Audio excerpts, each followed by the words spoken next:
Јас реков дека минатиот пат ќе биде последниот дел од мојата серија Агапе и еве нека биде, нека заврши на 20. Иако и ова порака е во тој правец, едноставно Духот Свети така ме води, не можам да престанам да зборувам за како што и сето она што беше важно, се е важно едноставно. И дури искуството што прочита Зоки беше интересно, онака да видиме што се случува таму во Папуа Нова Гвинеја, кој што е многу далеко од нас. Но никако не можам да престанам да зборувам за најважната работа, би рекол пак, Божјата љубов. Така да, еве, нека биде кој сака и 21 дел ова, меѓутоа јас ќе ја насловам поинаку темата.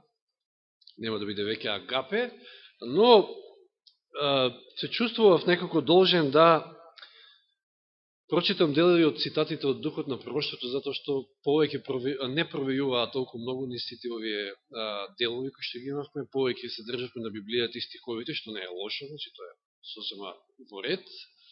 Но еве денеска ќе прочитам дел од огромниот број на цитати во кои што Елен Вајд зборува за Божето. Навистина се прекрасни, има проблем да изберам кој се да го ставам. Нормално нема тоа да биде само читање, нели? Но вака би запоштал. Знаете дека оние 5 најпознати книги од Елен Вајд, кои што се нарекуваат таа серија на космички конфликт, така се нарекува, кои се вклучени книги во тоа? Значи, прво е Патриарси и пророци. Сушност, тие 5 книги се еден коментар на целата Библија.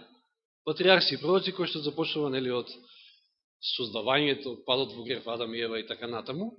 Потоа продолжува со пророци и цареви, па се надоврзува Копнежот на вековите, една од најубавите книги за мене, па делата на апостолите и завршува со големата борба. Тоа се тие 5 книги. Како започнува Патриарси и пророци? Значи, како започнува воопшто оваа серија од книги, златни книги би ги рекол? Првиот збор, значи, од првата глава, која што во Патриарси и пророци носи наслов зошто било дозволено да се појави гревот, е кој? Бог е љубов. Така започнува оваа серија. И вели, љубовта е суштината на Божјето битие и негов закон. Така било секојаш и секојаш ќе биде така. Но убав почеток. Бог е љубов. А како завршува оваа серија на книги со големата борба? Која е последната реченица во големата борба и како гласи? Бог е љубов. Да, еве да прочитам само во контекст. Мола? Да, целата реченица, точно. Големата борба е завршена. Не целата реченица, туку целиот пасос, отиде многу убав. Греф и грешници нема веќе, целата вселена е чиста. Насекаде во безмерниот универзум владеат апсолутна хармонија и радост. Од оној кој создал се, тече живот, светлина и радост низ сите светови во бесконечните простори. Од најмалечкиот атом до најголемиот свет, се што е создадено, и живата и неживата природа, во својата непоматена, убавена и совршена радост зборуваат дека Бог е љубов. Дали ова е случајно? Ова не е случајно. Почнува со Бог и љубов, завршува со Бог и љубов. Нормално, истиот оној дух, кој што ги вдахнал сите оние пророци, патриарси, сите писатели на Библијата, истиот тој дух ја вдахнал и Елен Вајд за да ги напише овие зборови. И не случајно е ништо.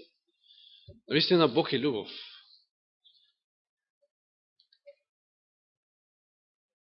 Најубавиот подарок, ова е цитат од дела на апостолите, значи од неколку книги само, највеќе гледав да се тоа книги кои што ги имаме на македонски преведено, доволно од тие книги да се извлечат многу убави цитати. Најубавиот подарок што може да ни го даде нашиот небесен татко. Внимавајте, подарок. Најубавиот подарок што може да ни го даде нашиот небесен татко е возвишената љубов кон Бога и несебичната меѓусебна љубов. Тоа е дар.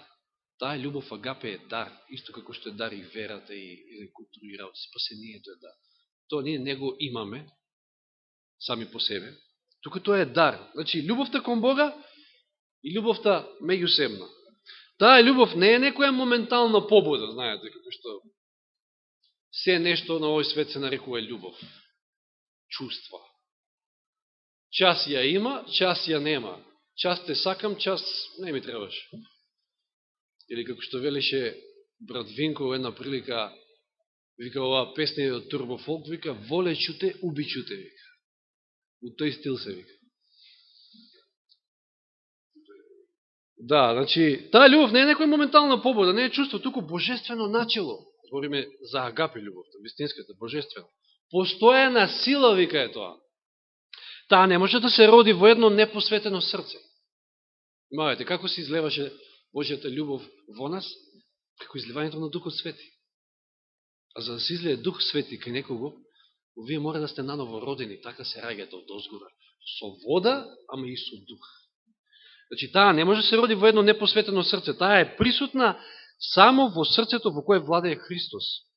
Во срцето обновено со божествената милост, љубовта е главен двигател и владеечко начело на животот. Таа го менува карактерот.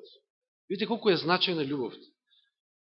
Значи, главен двигател, владеачко начело на животот, го менува карактерот, управува со нагоните, владее со страстите и ги облагородува чувствата.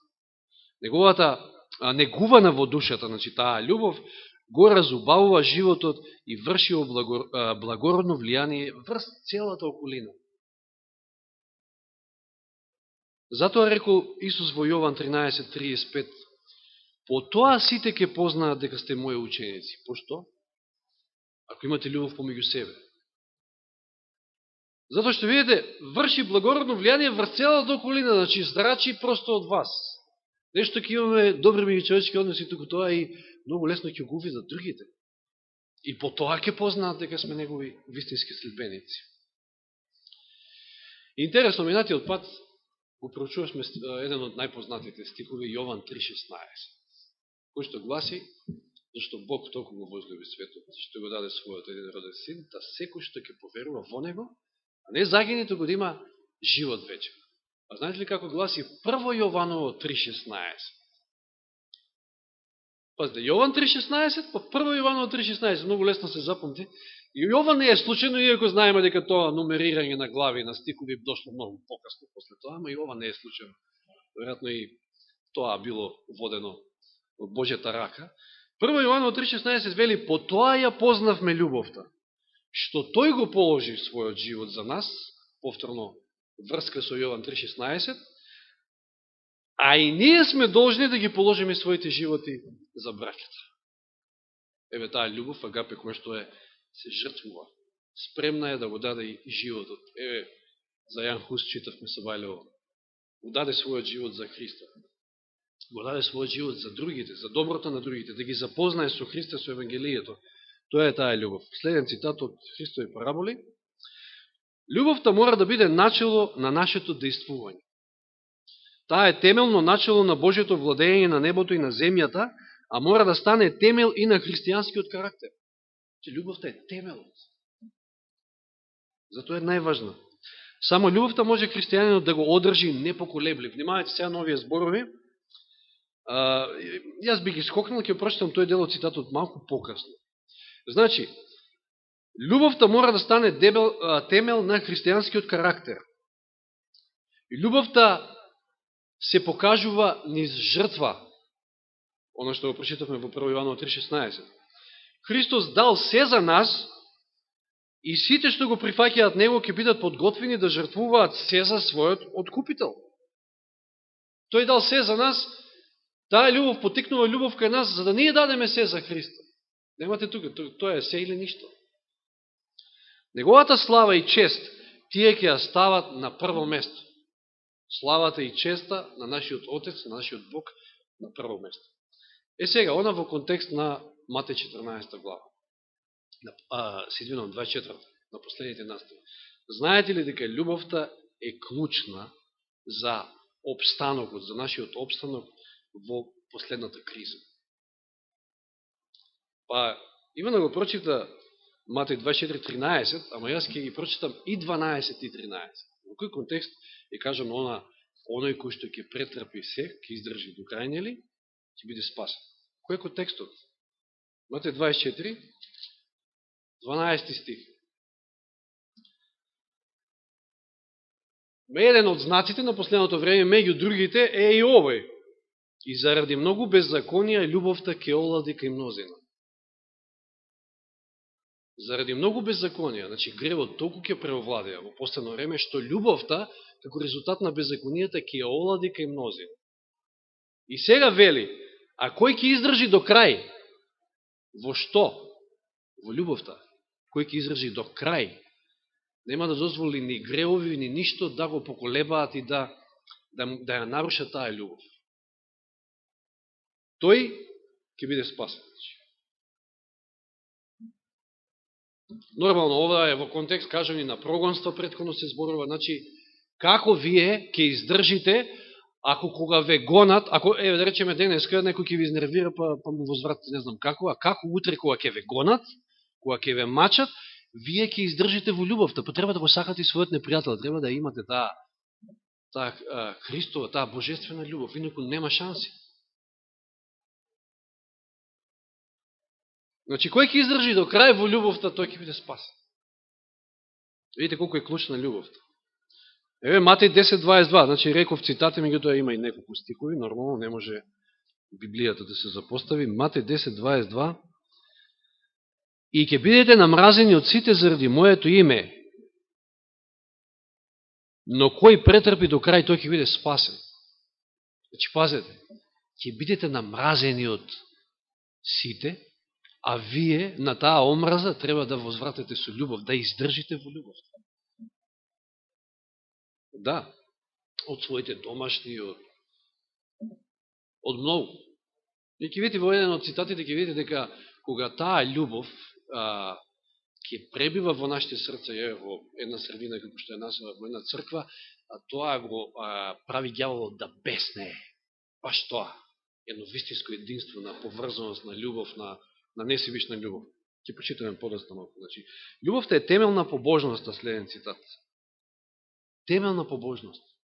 Независно од тоа што зборува некој, никој нема чиста и вистинска љубов кон Бога ако не покажува несебична љубов кон својот брат.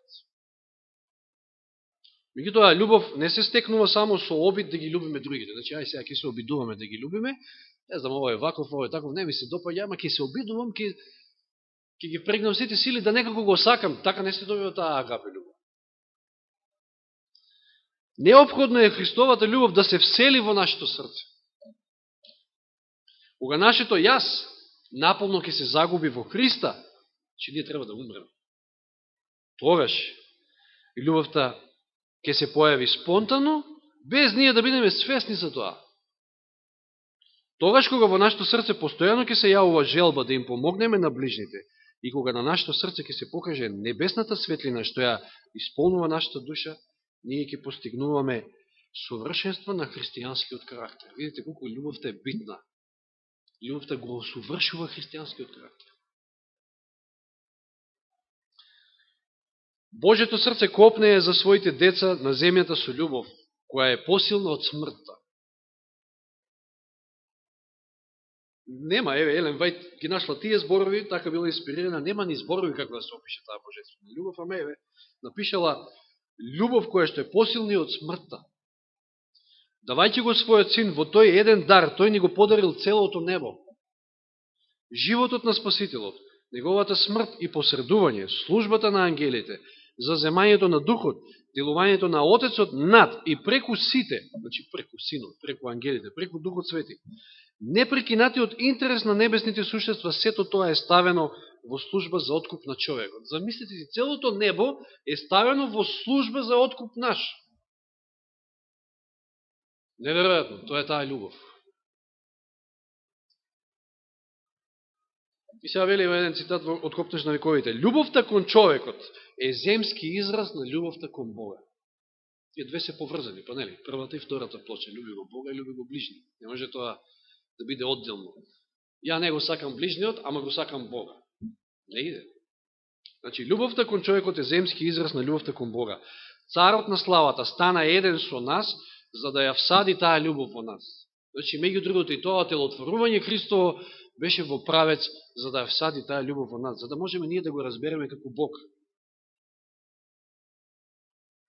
Кога стана човек, за да не направи деца на едно семејство, која ќе се исполнат неговите зборови што ги кажал пред заминување, да се љубите еден со друг како што јас ве возлюбив вас, кога ќе исполнат тие зборови, вели, кога ќе го сакаме овој свет како што го сакал тој, а како го сакаше тој светот?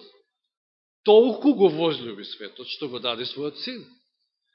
Кога ние ќе го сакаме светот така, тогаш е остварена неговата мисија за нас. Да, тоа е целта. Тогаш сме подготвени за небото, бидејќи небото се наоѓа во нашето срце.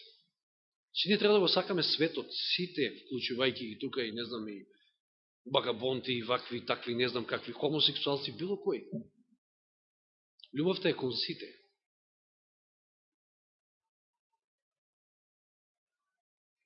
Тоа секако. Зборувам за онаа безусловна љубов, значи оној почетен момент кој што треба да го потикне и хомосексуалецот, и прелюбодеецот, и било кој да дојде да се покае и да го прифати Христа нормално. Целокупното дело на милоста е постојана служба од љубов, служба на самооткажување и самопожртвување. Во секој миг на Христовиот престој на земјата, од него како незаприрлива река се излевала Божјата љубов. Како незаприрлива река. Сите што се исполнити со неговиот дух, ќе сакаат онака како што сакал тој. Тоа е на новородена личност. Ги сака другите како што Господ ги сака. Гледа на другите како што Господ гледа. Прави се, за да ако може да помогне на душата да ја доведе кај Христа. Со истото начело што го движело Христа, ќе бидат вдахнати и тие во сите своји меѓусебни односи. Оваа љубов е доказ за нивното ученичество. Така ќе познаат сите дека сте мои ученици, вели, рекол Исус, ако имате љубов меѓу себе. И сега видите, кога луѓето се поврзани меѓусебно, не со сила или со лични интереси. Ја не верувам дека некој со сила не натера денеска да дојме тука. Не верувам дека од некој лични интерес дојде. Тешка насага. За мене има кажано еден. Небитно кој е. Дали е брат или било што. Некој се услушнал. Значи, може би не е точно, ама се услушнал. Меѓутоа, еве, во контекст на ова го кажам, значи, ја нити го спомнав кој е, ни што е, ни како не е битно тоа, значи, само во контекст на ова. Кажале, вика, абе не, од него дојко му даваат пари, он ке иде у црква, знаеш. Кој ќе престанат, нема плата, нема пари, толку. Ке заборави црква. Па, јас нема да кажам ништо, меѓутоа, иде времето, кога може би ќе се случи и такво нешто, па, сите ќе бидеме ставени на тест, што ни е поважно. Дали Господ ни е на прво место, или пари, или плата, или не знам било што. Кога луѓето се поврзани меѓусебно, не со сила и со лични интереси, значи не треба да не поврзува нас нити сила некоја, мислам со сила, значи со сила убавина не бива, нема љубов со сила. Нити лични интереси, туку со љубов покажуваат на тој начин дека действува едно влијание. Кој е влијание? Влијание Божие, влијание на Светиот Дух, на таа божествена љубов, што е повозвишено од секое друго човечко влијание. Луѓето ги речат, абе, вие како се слагаат, виде, се собираат, идат во црква, таму седат со саат и се молат, нешто имаше ги поврзува, значи, не. А неке речат, знаете, па сме слушнали, абе, на вас изгледа, пари ви даваат, ама колку ви даваат? Јас му имаме речено на еден, по 50 евра ни даваат, што не доеш и ти?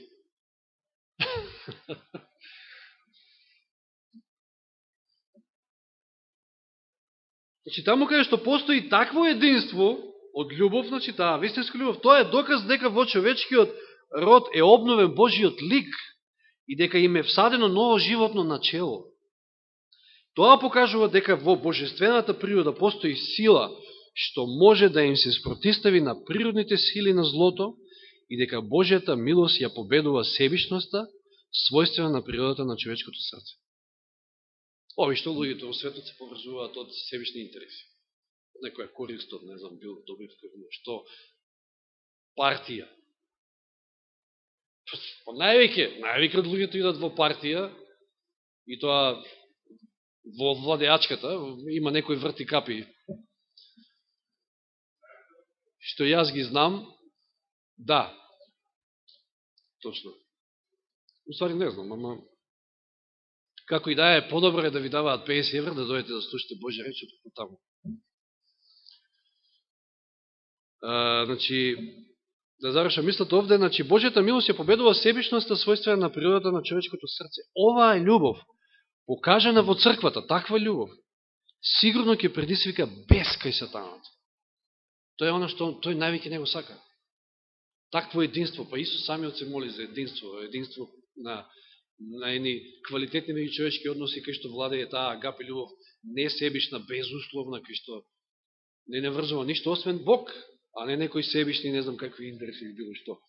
Без оглед колку се бедни некои припадници на човечкиот род, кои луѓето ги презираат и од кои се одвраќаат, внимавајте, ова е многу убав цитат, исто од Христови параболи. Без оглед колку се бедни некои припадници на човечкиот род, кои луѓето ги презираат и од кои што се одвраќаат. Може би имаме ние некој таков. Сепак, тие не паднале толку ниско, ниту се толку бедни за Бога, за Бог, односно да не може да ги забележи и да не ги сака. На крајот на криштата само тој знае дали некој ја поминал онаа црвена црта и дека веќе нема спасение за него. Ние не знаеме за ниеден. Така да ние сите заложби максимално треба да ги насочиме кон било која душа за да го доведеме кај Христа. И најголемите грешници се предмет на неговото длабоко, искрено сочувство и на неговата љубов. И најголемите грешници. Да. И сега кон овој цитат, уште еден од Патер кон Христа, вели, ние сме биле големи грешници. И ние сме биле во редот на, може би не најголеми, ама може би помали, може би...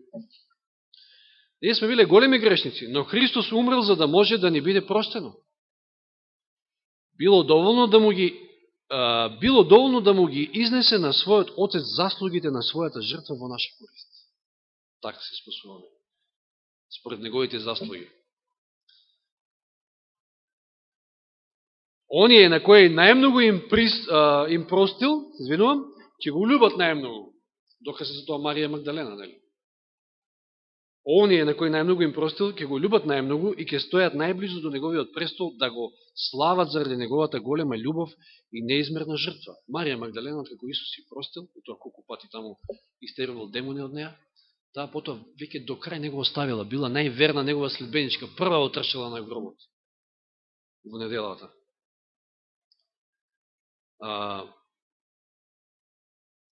Токму тогаш, кога најпотполно ќе ја сватиме Божјата љубов, внимавајте, ова е исто многу силно, токму тогаш, кога најпотполно ќе ја сватиме Божјата љубов, најдобро ја увидуваме и злобата на гревот. Да. Кога ќе видиме од што не спасил Господ и како не спасил, дека него задржал ни својот син, дал се што му е најмило, највеќе максимум направил, тоа ќе сватиме дека гревот е многу страшна работа, што го предизвикало Бога сето тоа да го направи, да даде се што за да не извлече од гревот. Гревот е страшна работа, наистина. Кога ќе видиме должината на веригата што ни е подадена, кога до некаде ќе сватиме големината на жртвата што Христос ја стори заради нас, тогаш нежноста и понизноста ќе го омекнат и нашето срце. Еве, уште еден доказ зашто не испратена порака и тоа да секојдневно размислуваме за крстот, секојдневно размислуваме за тие последни настани, за таа голема жртва, затоа што тоа го омекнува нашето срце. Тоа не крши, тоа го убива нашето јас и на тој начин ја примаме божествената љубов. Уште два цитати. Послушноста не е само некое формално покорување, туку служење од љубов. Че се е џабе, ако служењето не е од љубов. И можеме безпрекорно, според нас, да го држиме законот, ама можеме како тој богатиот младиш да бидеме, Да мислиме дека го држиме, а всушност да не. Баш вчера читавме баш повторно за тој случај, кај што видовме дека себичноста е кршење на законот. Затоа што законот е одрез на Божиот карактер, а всушност е љубов, значи љубов. Себичноста е спротивна на љубовта, така да секоја себичност е кршење на Божиот закон, а Божијата љубов е таа што дава, кој што е спремна да се жртвува ако е потребно. Божиот закон е израз на неговата вистинска природа. Тој е олицетворение на големото правило на љубовта и според тоа темел на неговото владење на небото и земјата. Темел на Божиото владење и на небото и земјата е Божиот закон. А Божиот закон, како што Бог и љубов, можеме да кажеме дека е закон на љубовта, затоа што Исус го сублимира на две заповеди. Люби го Бога, люби го ближникот, или всушност люби. Може да кажете, тоа е закон. Љубовта е исполнување на законот. Ако нашите срца се обновени според ликот на Бога, ако Божијата љубов е всадена во нашата душа, нема ли и Божиот закон да се остварува во нашиот живот? Прашање. Тоа е автоматски, едноставно, ако ја имате љубовта Божја во себе, ви го држите законот. Ако началото на љубовта е садено во срцето, ако човекот е обновен по ликот на оној кој што го создал, тогаш е исполнето и новозаветното ветување. Кој е ветување? Ќе го ставам. Својот закон во вас, во вашите срца ќе го запишам. Да. А ако законот е впишен во срцето, зарем тој нема да го обликува животот? Ќе живееме согласно на тој закон. А некако што ни велат некои од процесантите, абе, простено ни и готово, крај, и сега можеме да правиме што сакаме. Ме се покајали и сега можеме да правиме што сакаме. Как би има тоа?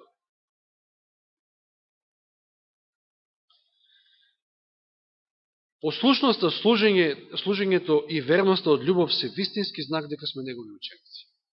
Така и писмото вели, зашто ова е Божјата љубов, да ги држиме неговите заповеди. Значи, не можете, овие два цитати на крајот ги ставив, за да едноставно се подсетиме на еден битен момент, дека не можете вие љубовта да ја одвоите од држањето на законот. Како што денеска ни проповедаат Господ е љубов, да, еве, како што и ние 20 саботи веќе проповедаме, Господ е љубов, ама тоа не значи дека прифаќа се и се што он прифаќа, меѓутоа законот е закон на љубовта, законот е тој кој што треба да биде одлика во животот на еден христијанин, а не да ни велат, абе Господ е љубов, Господ не прифаќа сите и што е се битен законот, не е битен закон. Не оди тоа едно без друго. Ние не го заслужуваме спасението со нашата послушност, бидејќи спасението е бесплатен Божи дар, кој се прима со вера. Меѓутоа послушноста е плод на верата. И знаете дека тој се јави да ги земе нашите греови, а во него нема грев. Секој што стои во него не греши. Секој што греши не го видел, ниту го познал. Еве го вистинскиот доказ, вели Елен Вајд. Ако бидеме во Христа, ако Божјата љубов биде во нас, нашите чувства, нашите мисли, нашите намери, нашите постапки ќе бидат во согласно со Божјата волја, која е изразена во прописите на неговиот свет закон. Да, љубовта е исполнување на неговиот закон. Бог е навистина љубов. Јас со ова ќе завршам. Бог е љубов, како што Елен Вајд ги завршила овие 5 книги, но ова не значи дека ќе биде крај на овие теми што во овој правец. Јас не знам навистина пак како ќе ми води Божиот дух во оваа седмица. Се надам дека ни беше пријатно, иако малку покасно останавме, нека Господ не благослови во нашите животи да дозволиме да умреме за своето јас, да го примеме Христа целосно во нашите срца и таа негова љубов и да навистина бидеме едно големо сведоштво за целиот свет околу нас.